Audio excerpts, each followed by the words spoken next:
Thank you, everyone, for sticking around. I do promise to make it educational and mildly entertaining for you. My name is Stephen Collette. I'm with Faith in the Common Good. I am the building audit manager. You can see the slides here. Trying to do a split screen so you can see both. I have a whole bunch of letters after my name. Some people collect stamps. I just happen to collect letters. I'm a sustainable building consultant and a heritage professional that specializes in faith community buildings. So I'm a nerd on a lot of levels, and that's pretty much what that means. What we're going to talk about today is really taking your building. We understand how to create and think about more sustainable communities, as Kendra talked about, but I really want to talk about sustainable buildings. So, we want to get more people in there. Well, let's keep the costs down, energy efficiency up, and make it work. All right. So first and foremost, you really need to think about just understanding your energy. You can't do anything. You can't manage what you can't measure. And so it's really important to look at your bills. And this is actually a really great time to look at your bills because you've been closed. We've all been closed. And if you look at a whole year's worth of bills while your doors are closed, that's what it costs. That's your baseline energy, that's what it costs. And I want that operating expense to be significantly lower so that we have more money for mission, more money for outreach, more money for activity and community engagement. So that's really where you should be starting, and that should be your reckoning, is really looking at that. Benchmarking, really important. We do offer it at Faith in the Common Good as well to help you better understand your energy. You can sign up. We access your energy data, and we can actually give you outputs that are useful to help you show things that you may not be able to see. But, barring that, talk to your energy provider, and you really need to understand your energy consumption. It's really, really critical. So, and putting it into perspective when we're looking at carbon as well. Obviously, your gas is cheaper, but it's far more carbon intensive versus your electricity in Ontario. And so thinking about your carbon footprint as well. All right. But you need to understand it. Then you're like, how can we reduce it? Well, you make a plan, you implement your plan, you celebrate your progress, and you repeat. Okay. So this is sorry, Stephen, can I just interrupt you just for a second? Yes. For whatever reason, we're getting a very low resolution version of your split screen. So I think you might have better luck just sharing screen of the slide deck. Stand by. Thanks. How are we now? Move you guys out of the way. That looks crystal clear to me. I don't know how it is for others, but that looks much better. Thank you. Oh, that's awesome. That's why you're the expert. Thank you. So I really like this graphic here.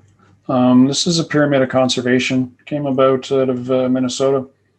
And when we think about what we want to do with energy efficiency, everybody wants to put solar panels on the roof because it's sparkly and they're shiny and everyone can see them for miles around. Cool, but it's not your low-hanging fruit. It's not where you should be focusing. We want to start at the base. We actually want to start with the understanding of your energy. Then you want to start with low cost or no cost. I am English, Irish, French, and Scotch. So I have all the cheap covered. Quit spending the money, do the simple stuff first. And that's going to be air sealing, weather stripping, programmable thermostats, plug loads, making sure the minister actually turns off their computer and printer when they go home for the week. Then you want to think about lighting, LEDs, motion sensors, timers, dimmers, ceiling fans. You have a tremendous amount of heat rising in your sanctuary, right? And hot air rises, which is why the old worship style where the minister was down low and the congregants up high really helped keep everybody warm. I'm kidding, please, I'm kidding. But we want to think about actually getting that heat coming down so the thermostats are not cycling. Really important, okay? And then again, a lot of faith community buildings, tall spaces, but maybe a steeple or a tower or something. And that's where the hot air rises. It's actually a chimney, and it's the tallest building in your village. And that's where the heat is going up, and it needs to be airtight to keep it in your space. And when we're looking at thermally massive buildings, stone, brick, and such, they are different performing than a stick frame building. So something your home will be stick frame most likely, but your faith community building may actually be a different creature, and it will perform differently. Air sealing is much, much, much more important on a thermally massive building. Appliances, fridges, freezers, right? I know you have a freezer in the basement from 1970 that was donated, or a green avocado fridge in the kitchen. Those are killing you financially, and you want to really think about changing those out to Energy Star rated appliances. They'll make a huge difference. Okay. Then insulation, then we're getting into bigger costs, right? Insulation in the attics, walls where feasible. You can't insulate a stone wall. It may actually cause more damage. Crawl spaces, basements. And then, water heating and space heating is where you should be looking at after that. And those are obviously much bigger expenses. Windows. Everybody wants to change the windows. Well, the energy efficiency payback on changing your window is approximately 75 years. So I'll be really clear about that. You're not making money changing your windows. Now, if you really want to save energy, you should smash all those stained glass windows out and then just brick it over. That'll save you more energy, but that's ridiculous. We're not doing that. The real energy loss is actually between the stained glass and the wall itself, because it's not air sealed between there. And on thermally massive buildings, that air leakage, again, is the biggest focus. So caulking the outside of your windows is really, really, really important. And only with, we've got structural issues, does it make sense to start thinking about replacing windows. And once you've done all that stuff, then you can think about wind and solar and all that kind of renewable energy stuff. Okay, so the low-hanging fruit is across the bottom. Please keep that in mind. Really, really important. Okay. So how do we get there? I don't know what to do. We don't have any experts. We're all, tired or busy or whatever. Well, here's some free information. We have on the left here is a do-it-yourself faith building energy audit guidebook. And I really like this book. What I like about this book is that the first 2/3 of it are explaining the what's. What do you have? What could you have? Why is the new thing better than the old thing? How is it saving energy or climate or whatever? And it's written in human terms. It's not written in nerd terms. It's written for you. And this is a really great book to have a conversation around the board table, the warden's table, so that you have different people with different experiences and understanding. This is a common language that people can all, now I understand why LED lights are better than whatever. So I really like that. It's the first 2/3 of the book. And this last third is actually a walkthrough audit, little check sheets you can tear out or print out or whatever. And really great. I really like this a lot. And this came to us from Manitoba Hydro. We're very grateful. They shared it with us and allowed us to use it. So that is free on our website. Also free on our website is the Energy Star Action Workbook for congregations. And this is, we use Energy Star Portfolio Manager for our energy benchmarking. It's really easy software, and it's recognized by Natural Resources Canada. And we have the second largest database of energy for faith community buildings behind the government. So we have quite a robust set of data, and that's my colleague and dear friend, David Patterson, who takes care of that aspect. So this is a workbook. It's American-based, but still some great resources. And this is a photo from a congregation that we worked with in Dundas United in Nova Scotia. And they were putting in some new windows. They had reasons to put in new windows, but they also put in a new heat pump as well. And so another free resource on our website. We also have another treasure map for worship facilities. If you need something more fun and entertaining, a treasure map. Little ships on the bottom gets you a little excited about chasing and walking around your building a little bit more of a game. So it's a little easier walkthrough and simple for anyone to do. The final resource I really like is keeping the heat in. This comes from Natural Resources Canada. And this is something that you would get if you had an energy audit in your own home. This is a free PDF on Natural Resources Canada website. And it is focused for homeowners, to be clear. The other three that I've just showed you are all for faith communities. This one's for homeowners, great resource, easy to understand photos and diagrams, and again, written for understanding on how energy works. And if you get an energy audit coming up, you'll get this book for free. So, speaking about audits, what do we look at? Well, the do-it-yourself one, like the guidebooks I just showed you. We do offer a green audit, and we do that. We look at energy because that's really important, but we also look at air quality and food and water and waste and maintenance and marketing and landscaping and rental agreements and bums in seats and heritage designations and all that kind of stuff.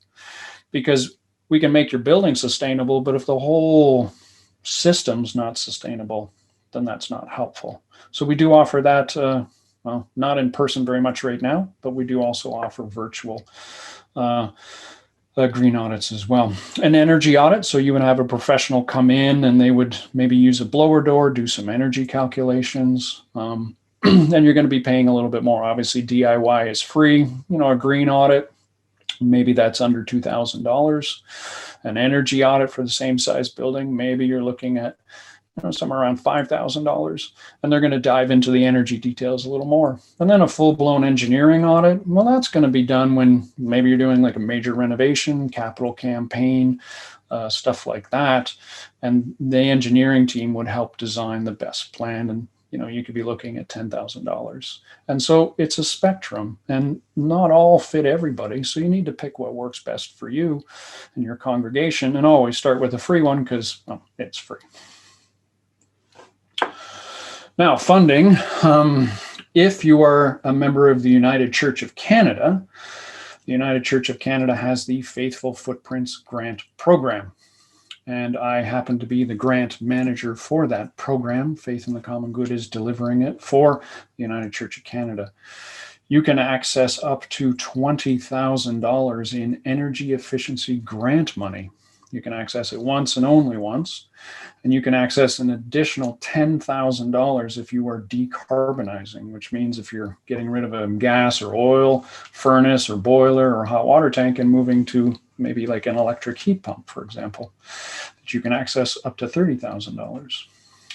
That you're going to go to the website, crawl through that and fill out the expression of interest.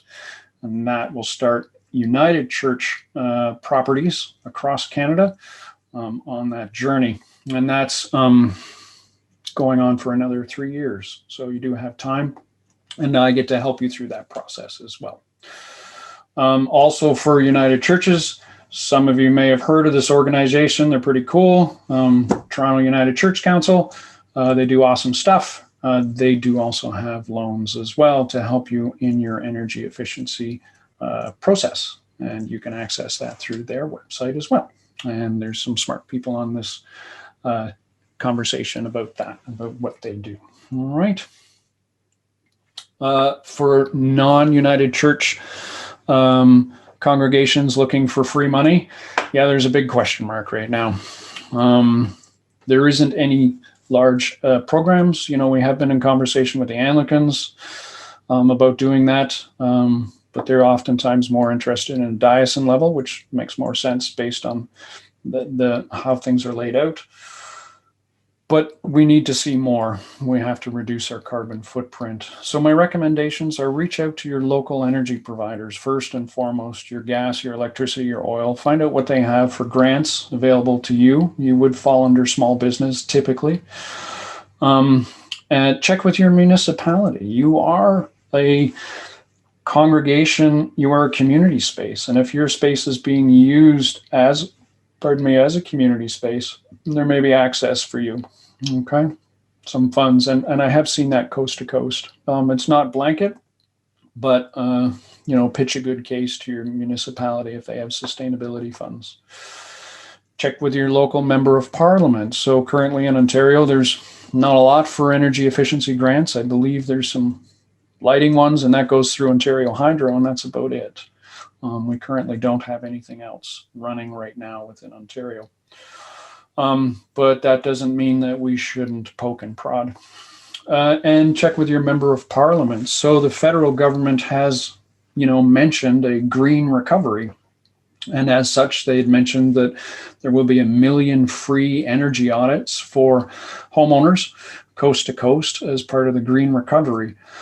And with that will be grants and rebates available to everyone, businesses, faith communities. We just need to get to the recovery part. So please wear your mask and stay home as much as you can.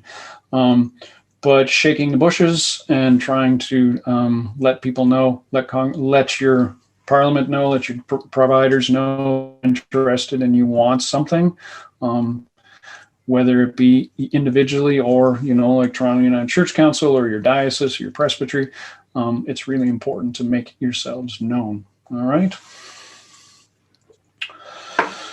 So what do you need to do? Well, you need to make a plan. Okay. You need to make a plan to understand your energy first and foremost. So benchmarking, just looking at your energy data beyond just the cost, look at the consumptions, your kilowatt hours of electricity, your cubic meters of gas, liters of oil, and take some of these free resources on our website and learn where you are losing your money and your energy and fix that. Start with some work bees. In Ontario, high school students have to get 40 hours of community volunteer time to graduate high school. Yeah, that's not a bad idea, and we've had great success with that in a lot of congregations. St. Paul's and Petrolia, I think they were on the call, right? So you can do that, and a lot of people have expertise and you can help. Seek out financial resources. So look at all the different fundings. Not a lot right now, but keep on those kind of things. If you're with the United Church of Canada, the Faithful Footprints website's a no-brainer. Take action. Small steps at first. Don't start doing huge projects. Take little steps and get it done and build up momentum and celebrate that momentum. Okay, that's really important. Track your energy better and continue to repeat and be sure to tell others, right? It's oftentimes the same 6 people in the back of the church doing the same work.